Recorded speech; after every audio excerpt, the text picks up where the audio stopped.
महोदय का शुभ आगमन हो चुका है। माननीय उपराष्ट्रपति महोदय का अभिनंदन स्वागत। साथ ही मध्य प्रदेश के माननीय राज्यपाल श्री मंगू भाई पटेल, साथ ही मध्य प्रदेश के माननीय मुख्यमंत्री डॉक्टर मोहन यादव जी। जोरदार तालियों से माननीय उपराष्ट्रपति महोदय का अभिनंदन करें। अखिल भारतीय कालिदास समारोह के इस शुभारंभ सत्र में आप सभी का हार्दिक अभिनंदन है, स्वागत है।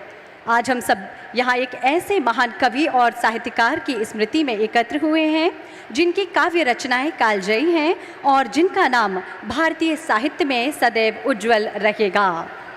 अखिल भारतीय कालिदास समारोह के शुभारंभ सत्र में एक बार पुनः भारत के माननीय उपराष्ट्रपति महोदय का हार्दिक अभिनंदन है, स्वागत है। हम आग्रह करते हैं माननीय मुख्य अतिथि महोदय से कृपया दीप प्रज्वलन कर कार्यक्रम को गति प्रदान करें।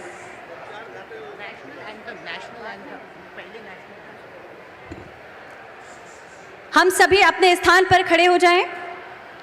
राष्ट्रगान के सम्मान में हम सभी अपने स्थान पर खड़े हो जाएं। आदरणीय देवी सज्जनों,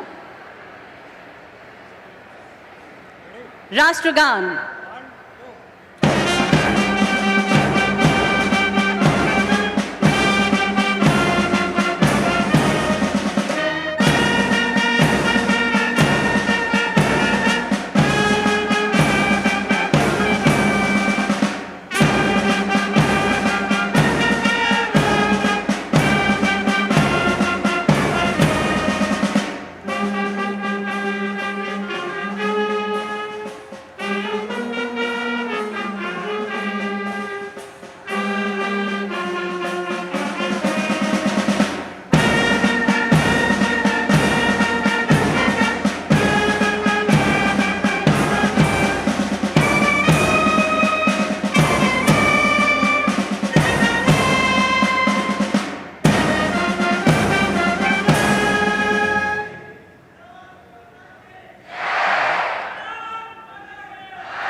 आप सभी से आग्रह, हम सभी अपना स्थान ग्रहण करें। आप सबकी ओर से हम आग्रह करेंगे भारत के माननीय उपराष्ट्रपति महोदय से दीप प्रज्वलन कर कार्यक्रम को गति प्रदान करें। आग्रह माननीय राज्यपाल महोदय, माननीय मुख्यमंत्री महोदय से दीप प्रज्वलन कर कार्यक्रम को गति प्रदान करें। साथ ही महाकवि कालिदास की मूर्ति के समक्ष पुष्पार्चन करें।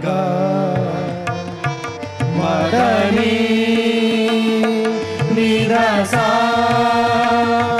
या सृष्टिः सृष्टुराद्या वहति विधिहुतं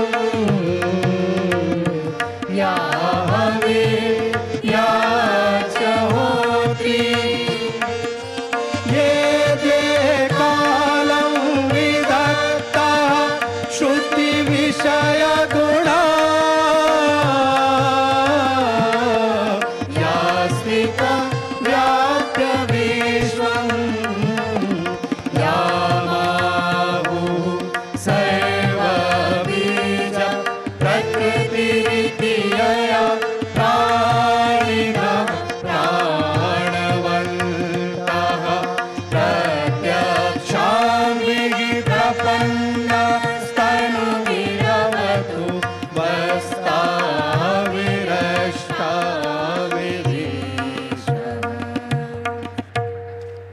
हार्दिक धन्यवाद माननीय।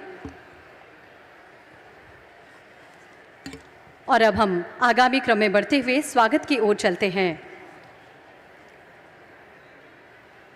भारत के माननीय उपराष्ट्रपति महोदय के स्वागत के लिए हम विनम्रतापूर्वक आग्रह करते हैं मध्य प्रदेश के माननीय मुख्यमंत्री डॉक्टर मोहन यादव जी से माननीय उपराष्ट्रपति महोदय का स्वागत करें। हम सभी सम्मिलित हों स्वागत के इस क्रम में अपनी भरपूर तालियों के द्वारा।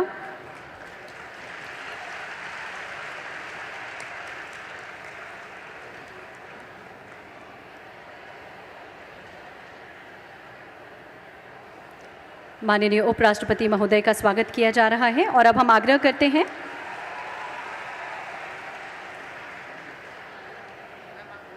आग्रह करते हैं श्री शिवशेखर शुक्ला, प्रमुख सचिव संस्कृति,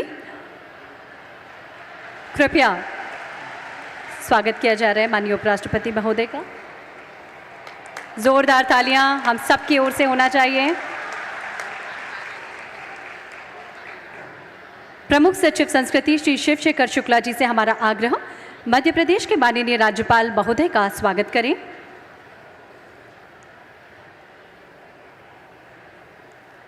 माननीय राज्यपाल श्री मंगू भाई पटेल का स्वागत किया जा रहा है।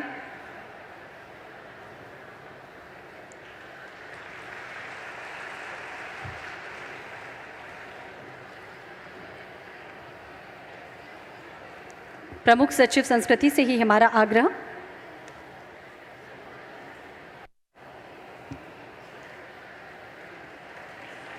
मध्य प्रदेश के माननीय मुख्यमंत्री डॉक्टर मोहन यादव जी का स्वागत करें।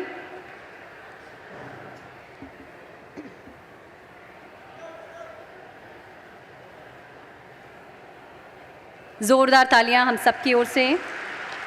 आग्रह, श्री धर्मेंद्र सिंह लोधी, माननीय राज्य मंत्री स्वतंत्र प्रभार संस्कृति, पर्यटन, धार्मिक न्यास एवं धर्मस्व विभाग, आप स्वामी गोविंद देव गिरि जी, कोषाध्यक्ष श्री राम जन्मभूमि तीर्थ क्षेत्र न्यास अयोध्या का स्वागत करें।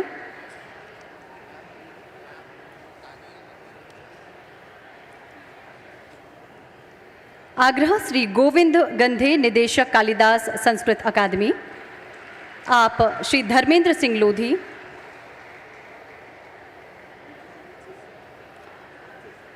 श्री गोविंद गंधे, निदेशक कालिदास संस्कृत अकादमी से हमारा आग्रह। स्वागत के इस क्रम में श्री धर्मेंद्र सिंह लोधी, माननीय राज्य मंत्री का स्वागत करें।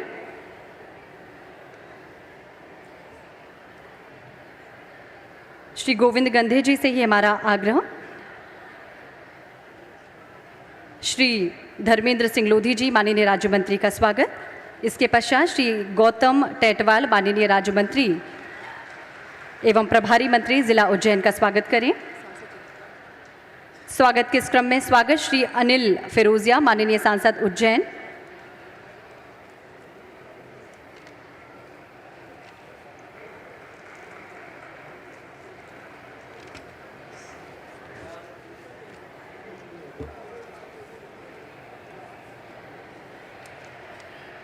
अभिनंदन, स्वागत हमारे सभी अतिथियों का। आगामी क्रम में बढ़ते हुए हम आग्रह करेंगे आज के सारस्वत अतिथि पूज्य स्वामी गोविंद देव गिरि जी से कि आज के इस मौके पर अपना उद्बोधन हम सभी को दें।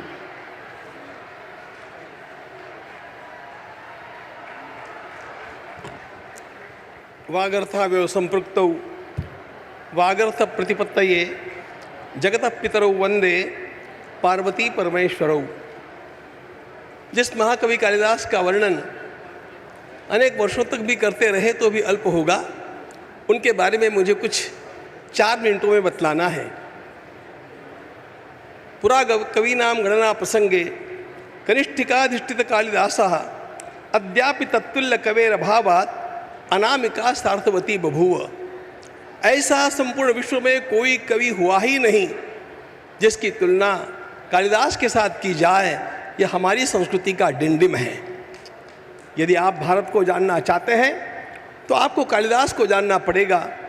यह अत्यंत आवश्यक बात है। कालिदास के अत्यंत महनीय 7 कृतियों में जब हम रघुवंश की ओर आते हैं, अब मेरे सामने तो कालिदास का वितान खड़ा है। जिस एक श्लोक को लेकर के धर्मन महाकवि गटे अपने मस्तक पर शाकुंतलम को रख करके नाच करने लगे, उस श्लोक को बताऊं या उन 4 श्लोकों को बताऊं जिनको संपूर्ण कालिदास के साहित्य का सार कहा गया। आलक्ष्य दंत मुकुलान अनिमित्त हासैर अव्यक्त वर्ण रमणीय वच प्रवृत्तीन अंकाश्रय प्रणयन स्तनयान वहंतो धन्यास्तदंग रजसा मलिनी भवंती। कहाँ कहाँ से कालिदास को चुना जाए और लोगों के सामने रखा जाए, यह अत्यंत बड़ा प्रश्न है। लेकिन सारे विद्वान इसके पश्चात काम करने ही वाले हैं। मैं केवल एक मुद्दा बतलाने वाला हूँ। संपूर्ण हमारी संस्कृति का जीवन आदर्शों का सार कालिदास ने अपने रघुवंश के आरंभ में रख दिया है।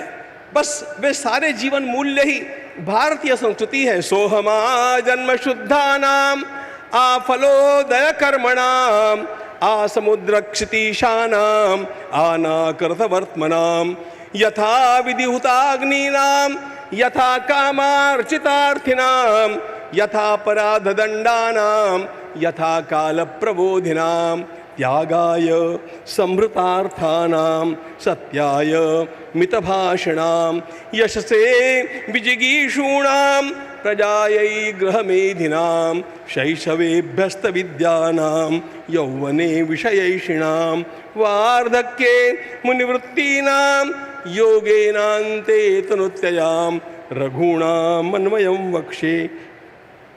मित्रों, यह वर्ष हमारे लिए अत्यंत महत्वपूर्ण है क्योंकि इसी वर्ष हमारे भगवान श्री रामलला अयोध्या के अपने मूल मंदिर में आकर के विराजमान हुए हैं।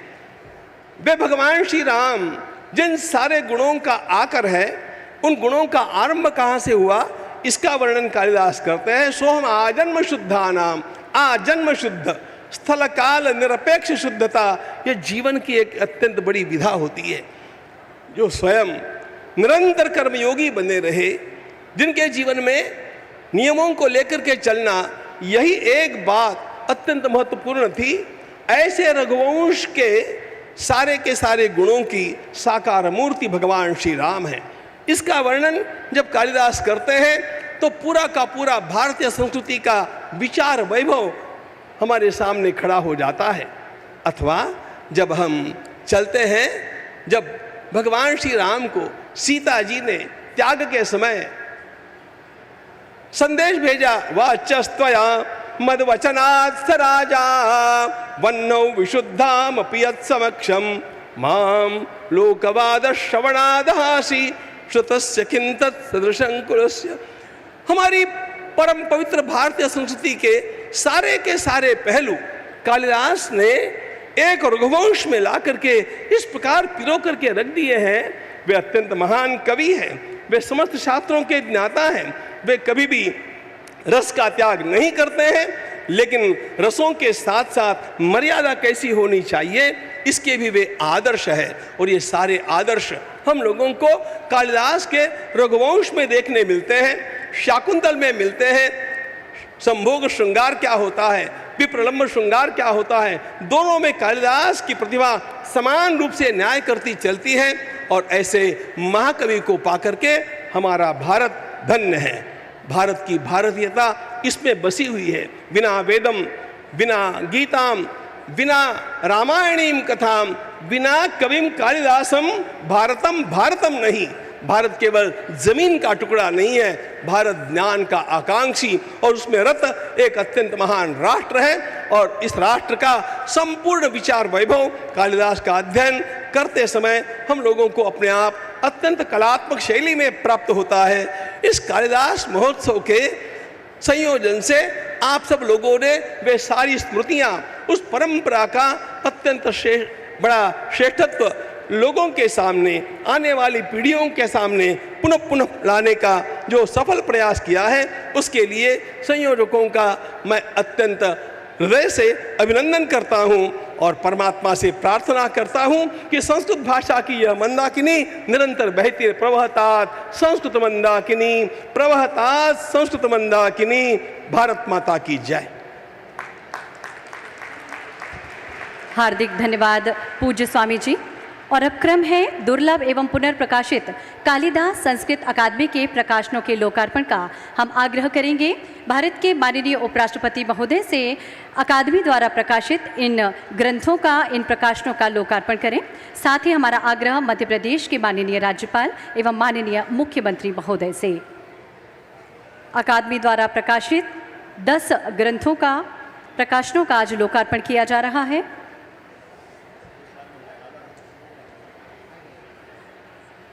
डॉक्टर गोविंद गंधे प्रधान संपादक हैं इन सभी प्रकाशनों के।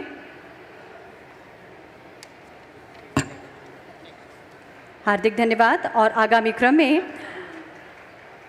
श्रेष्ठ कृति अलंकरण के लिए हम बहुत ही सम्मान पूर्वक आमंत्रित कर रखे गए आचार्य बालकृष्ण शर्मा, जिन्हें श्रेष्ठ कृति अलंकरण से विभूषित किया जा रहा है।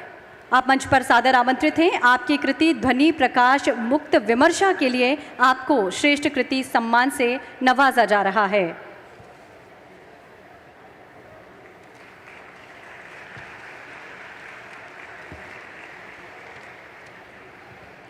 हार्दिक धन्यवाद। और अब क्रम है राष्ट्रीय कालिदास सम्मान में जो अलंकरण समारोह है, उन सभी विद्वानों को हम ससम्मान मंच पर आमंत्रित करने जा रहे हैं। इस क्रम में राष्ट्रीय कालिदास सम्मान शास्त्रीय संगीत के क्षेत्र में वर्ष 2022 के लिए पंडित उदय भवालकर सादर आमंत्रित हैं।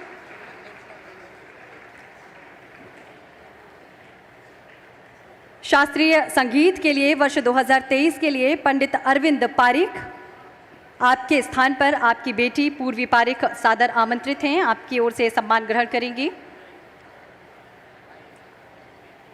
बेहद महत्वपूर्ण सम्मान कालिदास सम्मान प्रदान किया जा रहा है 8 विद्वानों को।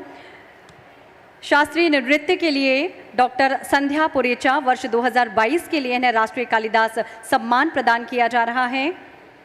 वर्ष 2023 के लिए गुरु कलावती देवी सादर आमंत्रित हैं। राष्ट्रीय कालिदास सम्मान रूपंकर कलाओं के क्षेत्र में श्री PR दारोज आप सादर आमंत्रित हैं। वर्ष 2022 का ये सम्मान आपको प्रदान किया जा रहा है। रूपंकर कलाओं के क्षेत्र में ही वर्ष 2023 के लिए श्री रघुपति भट्ट,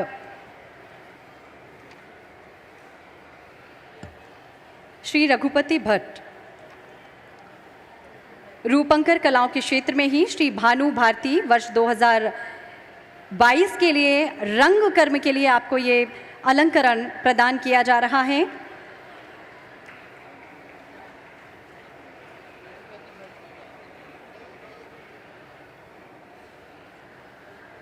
सम्मान ग्रहण करेंगे श्री रघुपति भट्ट।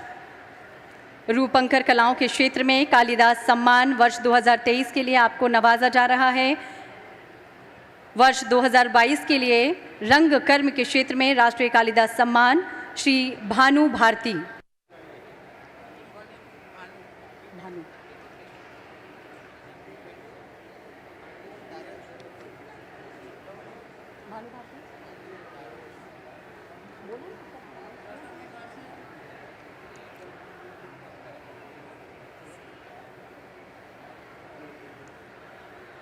श्री रघुपति भट्ट, श्री भानु भारती ये सम्मान ग्रहण करते हुए राष्ट्रीय कालिदास सम्मान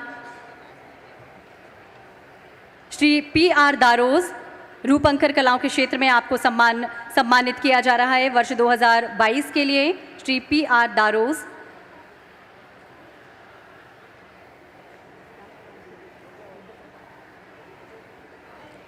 श्री रुद्र प्रताप सेन गुप्ता, राष्ट्रीय कालिदास सम्मान रंगकर्म के क्षेत्र में वर्ष 2023 के लिए आप सादर आमंत्रित हैं।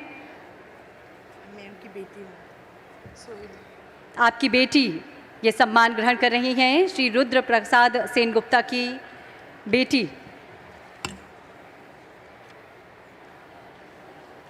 आठ विद्वानों को आज राष्ट्रीय कालिदास अलंकरण सम्मान प्रदान किया गया। और अब आप सबकी ओर से आप सबके चहेते मध्य प्रदेश के माननीय मुख्यमंत्री के उद्बोधन के लिए हम उनसे विनम्र आग्रह करेंगे।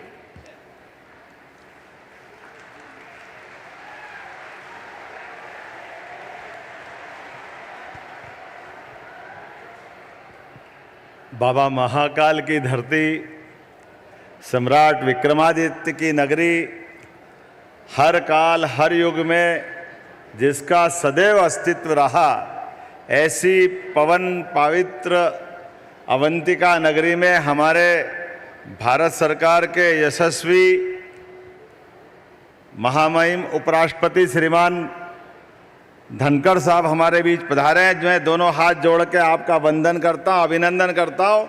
हमारी इस धरा पर माननीय महामहिम, ये महाकवि कालिदास की नगरी है।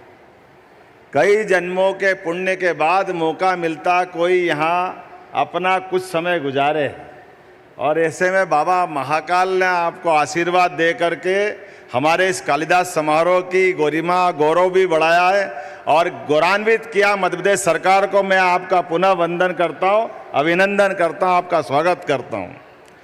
आज के इस कार्यक्रम में महामहिम गवर्नर श्रीमान मंगू भाई पटेल साहब, हमारे संस्कृति मंत्री जी, प्रभारी मंत्री जी, सांसद जी, और हमारी इस यहाँ की परंपरा है संस्कृत के उद्भट विद्वान श्रीमान महामहिम हमारे बीच में स्वामी गोविंद गुरु जी जो विराजे हैं।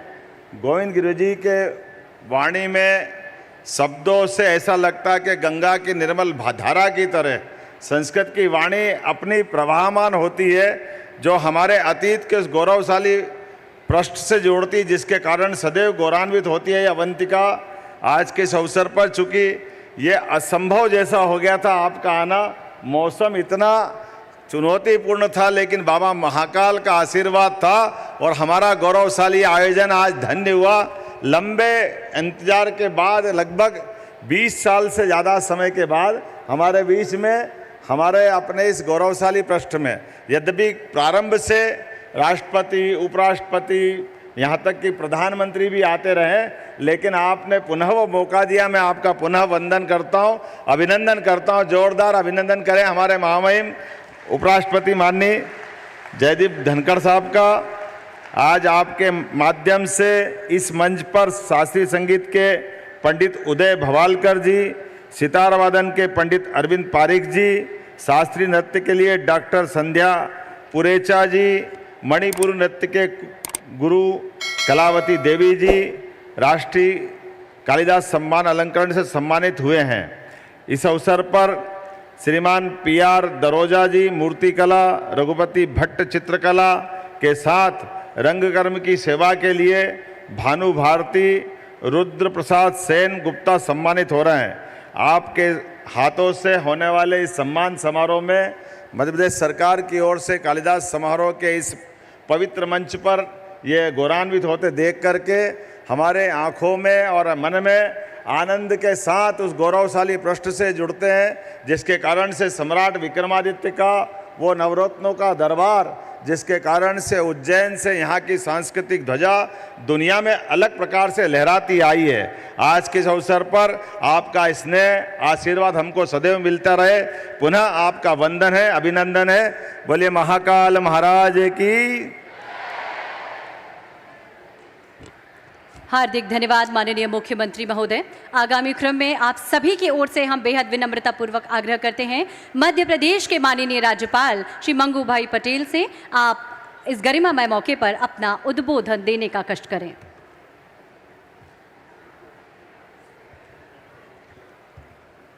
बोलिए महाकाल भगवान की। अखिल भारतीय कालिदास समारोह में अपने बीच उपस्थित माननीय उपराष्ट्रपति महोदय श्री जगदीप जी धनखड़ जी, यशस्वी मुख्यमंत्री श्री मोहन यादव जी, सभी मंत्रीगण, सांसदगण, सांसद श्री, विधायकगण, राम जन्मभूमि तीर्थ क्षेत्र के अयोध्या से पधारे स्वामी गोविंद देवगिरी जी, उपस्थित महानुभाव, भाई और बहनों, प्यारे बच्चों, मीडिया के मित्रों, पुण्य सलिता और मोक्षदायिनी शिप्रा की पावन स्थली, आध्यात्मिक चेतना के केंद्र महाकाल की नगरी में माननीय उपराष्ट्रपति श्री जगदीश जी धनखड़, आपके आगमन से हम सब प्रदेशवासी हर्ष और गर्व का अनुभव कर रहे हैं। उपराष्ट्रपति महोदय, आपकी गरिमामय उपस्थिति में 66वें अखिल भारतीय कालिदास समारोह को जो भव्यता प्रदान की है, उसके लिए प्रदेश की जनता की ओर से आपका हार्दिक अभिनंदन और वंदन करता हूं। अखिल भारतीय कालिदास समारोह में एकत्रित आदरणीय अतिथियों, महानुभावों, अलंकृत विद्वानों और कलाकारों सहित सभी का हार्दिक स्वागत करता हूं। समारोह का आयोजन महाकवि कालिदास की महान साहित्यिक विरासत को सम्मानित करते भारतीय संस्कृति गोस्वामी परंपरा को वैश्विक स्तर पर प्रस्तुत करने का सार्थक प्रयास है। आगे हमको महोदय उपराष्ट्रपति को सुनना है, मेरे को ज़्यादा बोलना नहीं है। अखिल भारतीय कालिदास समारोह में आयोजन के लिए आयोजकों, प्रदेश सरकार और प्रशासन टीम को बधाई देते हुए आशा करता हूं कि अपने को ये कार्यक्रम में बहुत सालों के बाद उपराष्ट्रपति जो यह पधारे हैं उनका हृदय से स्वागत करके मैं मेरी बात पूरी करता हूं। आभार। भारत माता की जय। हार्दिक धन्यवाद माननीय राज्यपाल महोदय। और अब हम आप सब की ओर से आग्रह करते हैं भारत के माननीय उपराष्ट्रपति महोदय से आज के इस गरिमामय आयोजन में हम सभी को संबोधित करें।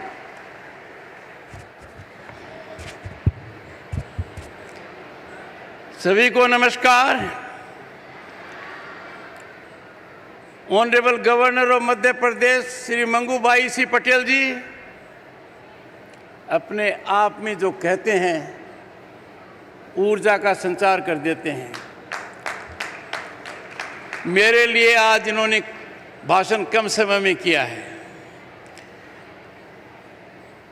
Honourable chief minister of Madhya Pradesh doctor Mohan Yadav, आपको परम सौभाग्य मिला है प्रथम सेवक होने का उस प्रांत का जहां महाकाल है, जहां कालिदास हुए। Shri Dharmendra Singh Lodhi ji, Shri Gautam Tetwal ji, honourable ministers, Shri Anil Firojia ji, honourable member of parliament, Swami Govind Dev Giri ji, प्रणाम। सभी विजेतागण को मैं हार्दिक धन्यवाद देता हूं। जय महाकाल। माननीय मंचासीन अतिथि, विद्वंजनों और सम्मानित अतिथिगण, उज्जैन में महाकाल की उपस्थिति का अपना एक दिव्य अनुभव है। यह शंकर की स्थली है, यहाँ आशुतोष का आनंद है, यह महादेव का वेग है, यहाँ उमापति का प्रेम है। ऐसी पावन धरा सतपुरियों में से एक धर्म नगरी उज्जैन को मेरा कोटि कोटि वंदन। इस पौराणिक, धार्मिक, आध्यात्मिक और ऐतिहासिक नगरी महाकवि कालिदास की कर्मभूमि में आज इस पावन अवसर के हर पल को मैं जीवन भर यादगार रखूंगा। मेरे लिए ये अविस्मरणीय और सदा स्मरणीय गौरव का पल रहेगा। ये वही धरा है जहां सांदीपनी आश्रम में भगवान श्री कृष्ण ने अपनी शिक्षा दीक्षा ग्रहण की थी। कवि कालिदास को आकर यहाँ ज्ञान की प्राप्ति हुई और भर्तृहरि को ज्ञान का प्रकाश मिला।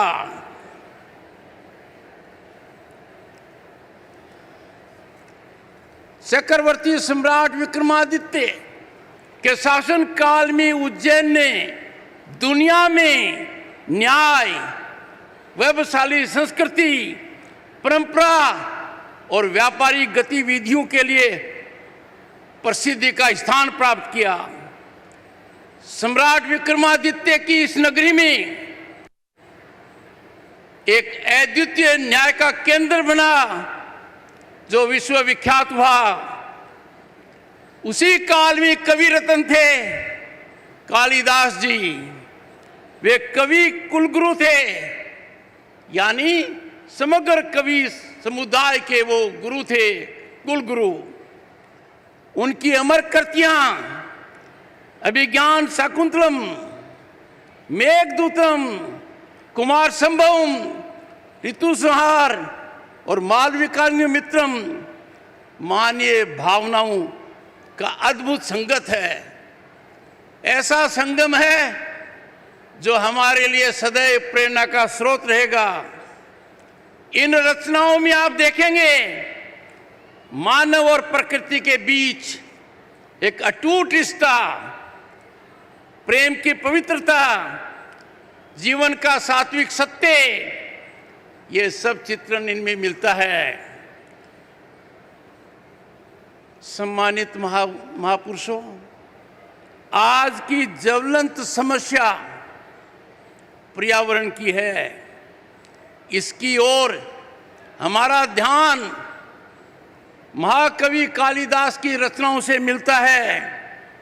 उनसे हमें बोध होता है कि पर्यावरण संरक्षण और सर्जन हमारे अस्तित्व के लिए अहम है। जागरूकता से जलवायु परिवर्तन के गंभीर समस्या पर सभी को ध्यान देना चाहिए और हमें याद रखना चाहिए कि हमारे पास पृथ्वी के अलावा दूसरा कोई रहने का स्थान नहीं है। यह अत्यंत गर्व की बात है और माननीय मुख्यमंत्री डॉक्टर मोहन यादव साधुवाद के पात्र हैं कि मध्य प्रदेश सरकार में आज के दिन कला और साहित्य को संजोने के लिए जो भूमिका निभा रहे हैं वो अनुकरणीय है, सराहनीय है। और आज का कार्यक्रम माननीय मुख्यमंत्री जी, इसका प्रणाम है, ये प्रमाण है। ये कार्यक्रम आज का ये 66वां अखिल भारतीय कालिदास समारोह हमारी संस्कृति का प्रतीक है। हमें याद दिलाता है कि दुनिया में हम कितने अद्भुत हैं। भारत जैसा कोई दूसरा देश नहीं है जिसके पास ऐसी सांस्कृतिक विरासत हो। आज इस अवसर पर हमने विभिन्न कला विधाओं के श्रेष्ठ साधकों को सम्मानित कर रहे हैं। जब मैं एक एक को सम्मानित कर रहा था, मैं प्रफुल्लित हो रहा था कि हम उनका सम्मान कर रहे हैं जो हमारी संस्कृति के सर्वश्रेष्ठ तत्वों को हमारे समक्ष रख रहे हैं। उनका सम्मान वास्तव में हमारी संस्कृति का सम्मान है, हमारी धरोहर के प्रति हमारी निष्ठा है। ये निश्चित है, ये ध्यान में रखने बात है। जो देश, जो समाज अपनी संस्कृति, अपनी सांस्कृतिक धरोहर को नहीं संभाल कर रखता है, वो समाज ज़्यादा दिन नहीं टिक सकता है। हमें हमारी संस्कृति पर पूरा ध्यान देना होगा। हमारी सांस्कृतिक जड़ें हमें याद दिलाती हैं कि जीवन का सार क्या है, जीवन का मूल्य क्या है, जीवन का दर्शन क्या है और हमारे अस्तित्व का महत्व क्या है। 6 दशक से ऐसे कार्यक्रमों के द्वारा मध्य प्रदेश सरकार ये कार्य कर रही है और जिस तरीके से ये किया जा रहा है, जिन महान विभूतियों को सम्मानित किया गया है, आप साधुवाद के पात्र हैं। इसमें निरंतर बढ़ोतरी होनी चाहिए। भाइयों और बहनों, कोई भी समाज, कोई भी देश इस आधार पर नहीं चल सकता कि हम अधिकारों पर जोर दें। हमारे संविधान ने हमें अधिकार दिए हैं, पर हमें संतुलित करना होगा उन अधिकारों को हमारे दायित्व से। नागरिक के दायित्व होते हैं, नागरिक की जिम्मेवारी होती है। और इसीलिए आज के दिन मैं आपको आह्वान करूंगा, मन को टटोलिए। हम महान भारत के नागरिक हैं, भारतीयता हमारी पहचान है, हमारा राष्ट्रवाद में विश्वास है, राष्ट्र हमारा सबसे बड़ा धर्म है, राष्ट्र को सर्वोपरि रखते हैं और उसमें हर नागरिक को आहुति देनी है और उसका सबसे श्रेष्ठ माध्यम है कि नागरिक अपने कर्तव्यों का निर्वहन करे। आज के समय देखिए कितना क्रांतिकारी कदम हुआ है, नारी सशक्तिकरण हुआ है। आज की सरकार ने 3 दशक के बाद अटके हुए मामले को सिर पर चढ़ाया है, सिरे पार किया है। 1/3 आरक्षण लोकसभा और विधानसभा में नारियों का किया है पर हमारी संस्कृति में झांक कर देखिए, कालिदास की रचनाएं इस बारे में एक संतुलित दृष्टिकोण प्रस्तुत करती हैं। अभिज्ञान शाकुंतलम में शकुंतला का चरित्र एक साधारण आश्रम कन्या से लेकर एक आत्मविश्वासी और दृढ़ नारी के रूप में विकसित होता है। हमने कर्तव्य पथ पर देखा, गणतंत्र दिवस पर वो दृढ़ता नारी की, उस नारी शक्ति को देखा, पर इसकी शुरुआत हमारे ग्रंथों में है। कालिदास इसके रचयिता रहे हैं। इन कृतियों में भाइयों और बहनों एक और बड़ी सीख छिपी है जिसकी ओर हमारा ध्यान देना चाहिए। कुटुंब प्रबोधन ये भारत के चरित्र में है। कुटुंब का ध्यान नहीं देंगे तो जीवन सार्थक कैसे रहेगा? हमें पता होना चाहिए हमारे पड़ोस में कौन है, हमारे समाज में कौन है, उनके क्या सुख दुख हैं, कैसे हम उनको राहत दे सकते हैं। ये जीवन को सार्थक बनाते हैं। और इसका एक चरित्र देखिए, भरत का चरित्र, जिसे उसकी मां ने गढ़ा। दुष्यंत को ये विश्वास दिलाता है कि ये उसका पुत्र है। भाई और बहनों, आज हम ऐसे समय में रह रहे हैं जो भारत उन्नति की ओर है। आर्थिक प्रगति अकल्पनीय है, दुनिया में सराह रही है। हमारी अर्थव्यवस्था नए मापदंड हासिल कर रही है। दुनिया में लोहा जो आज भारत का है कभी पहले नहीं रहा। भारत के नेतृत्व का, प्रधानमंत्री का जो दर्जा विश्व में है उसकी कल्पना पहले कभी नहीं की गई थी। और ऐसी स्थिति में जब हम पाते हैं कि हर कोई भौतिकवाद की तरफ जा रहा है, इतने व्यस्त हो जाते हैं कि हम अपनों को नज़रअंदाज कर देते हैं, अपनों का ध्यान नहीं देते हैं। अरे राष्ट्र का ध्यान तभी रहेगा जब कुटुंब का ध्यान रहेगा। राष्ट्र का ध्यान तभी रहेगा जब अपनों का ध्यान रहेगा। ये हमारी संस्कृति का मूल सिद्धांत है। मैंने दो बातें बताई हैं अब तक। एक नागरिक का कर्तव्य, एक कुटुंब प्रबंधन। इस पर आप ध्यान दीजिए, मन को टटोलिए। ऐसा न कर कर हम कितना स्वर्ण अवसर खो रहे हैं। हमें सजग रहना चाहिए। आज के दिन बहुत ध्यान देना चाहिए। बच्चे हमारी आने वाली पीढ़ी हैं, हमें उनके चरित्र का ध्यान देना चाहिए, नैतिकता का विश्वास उनमें बढ़ाना चाहिए। ये हमारी मुख्य जिम्मेवारी है। बहुत अच्छा है हम कल्पना करें, आकांक्षा रखें, बच्चा डॉक्टर बने, इंजीनियर बने, अफसर बने, उद्योगपति बने। पर सबसे ज़्यादा ज़रूरी है कि बच्चा अच्छा नागरिक बने। वो नागरिक के महत्व को समझे, नागरिक के कर्तव्य को समझे। और इसी से एक चीज उत्पन्न होगी जिसकी भारत में सख्त आवश्यकता है आज के दिन, जिसको जगह जगह से चुनौतियां दी जा रही हैं, सामाजिक समरसता। भारत हमेशा सामाजिक समरसता, विश्व शांति और सबके कल्याण को दृष्टि में रखता है। हम उस देश के वासी हैं जिसने वासुदेव कुटुंबकम को अपनाया नहीं, दुनिया के सामने सार्थक प्रयोग रखा है। हमने दुनिया को योग दिया, ये विद्या हमने दी, क्योंकि हम सबकी सोचते हैं। मेघदूत प्राकृतिक सौंदर्य का अद्भुत नज़ारा दिखाता है, पर मेघदूत हमें यह भी दिखाता है इस प्रकृति के साथ खिलवाड़ मत करो। इस प्रकृति को सर्जन करना हमारा काम है। यदि अगर हम प्रकृति की ओर ध्यान नहीं देंगे तो पहले कह चुका हूं, हमारे पास रहने के लिए दूसरी पृथ्वी नहीं है। और प्रकृति का ध्यान देने की शुरुआत प्रधानमंत्री जी ने अपने एक नारे से की थी, जो मैं आह्वान करूंगा कि हर व्यक्ति को करना चाहिए।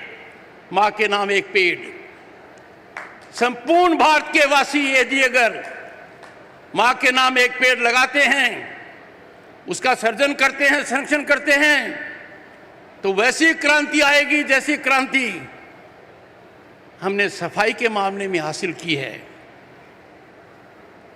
मैं बहुत बड़ा संतोष व्यक्त करता हूं माननीय मुख्यमंत्री जी, कि हमारी धरोहर का संरक्षण करने के अंदर हम तकनीकी को अपना रहे हैं।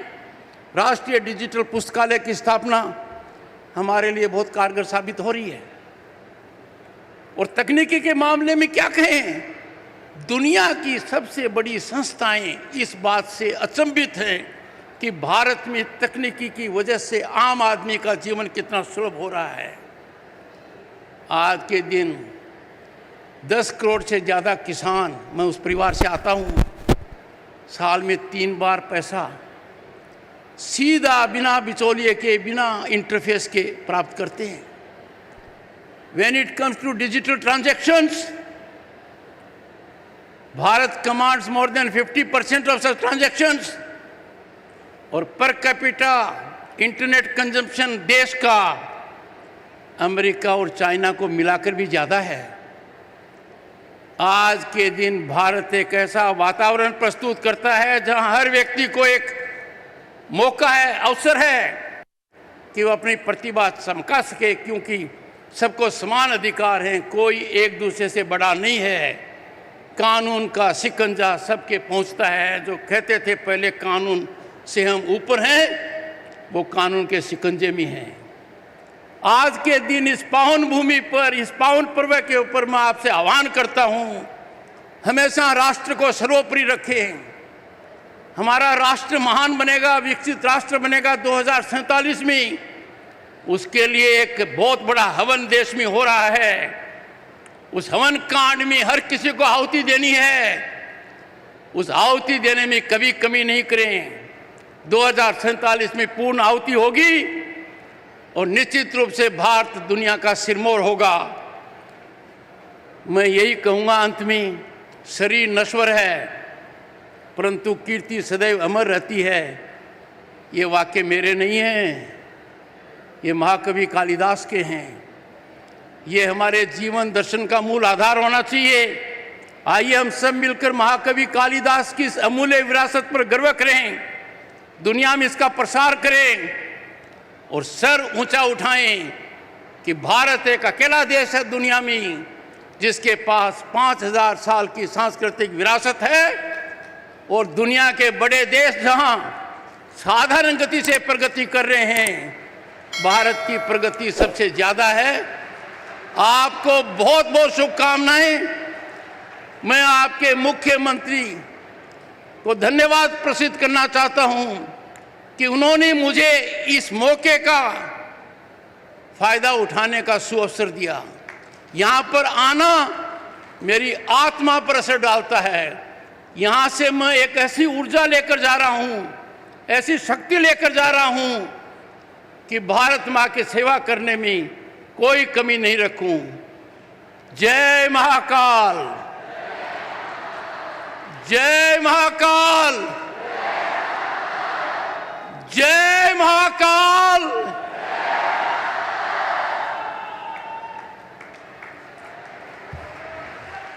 अपने हृदय के उद्गार व्यक्त कर हम सबका मार्ग प्रशस्त करने के लिए आपका हार्दिक धन्यवाद माननीय उपराष्ट्रपति महोदय। आदरणीय देवीम सज्जनों, आप सभी से आग्रह अपने स्थान पर खड़े हो जाएं राष्ट्रगान के लिए। राष्ट्रगान।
संसद टीवी के और भी प्रोग्राम्स देखने के लिए सब्सक्राइब करें हमारा YouTube चैनल और हाँ, इन्हें लाइक और शेयर करना ना भूलें।